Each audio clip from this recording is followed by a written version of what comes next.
Récemment s'est tenue la cérémonie de clôture du stage de formation des coordonnateurs de missions de recherche et de sauvetage maritime, organisé par l'Institut de sécurité maritime interrégionale de l'Académie régionale des sciences et techniques de la mer. Cette cérémonie vient sanctionner plusieurs jours de formation dédiés aux coordonnateurs de missions en vue du renforcement de leurs capacités techniques et opérationnelles dans l'accomplissement de leurs missions en mer. Michel Brou et Richard Akeke.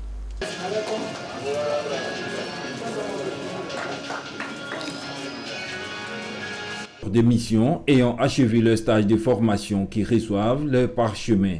Tenus du 5 au 16 juin, ces agents ont été instruits par des experts nationaux et internationaux au mécanisme de fonctionnement optimal des services SAR, la gestion des différentes phases d'opération et l'application des procédures d'intervention.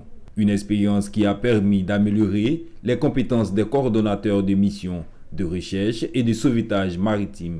La belle question se pose de savoir que quand la détresse survient, qu'est-ce qu'on fait pour minimiser l'impact de cette détresse et sur la navigation, sur la marchandise, sur la vie humaine en mer.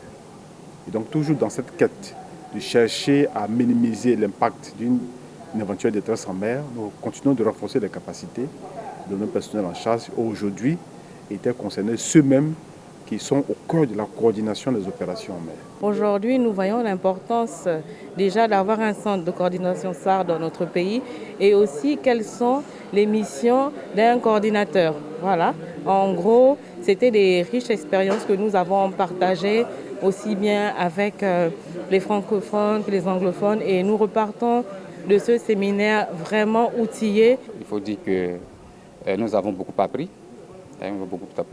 À savoir comment rechercher une personne à la mer, comment communiquer avec les navires afin de coordonner donc les missions.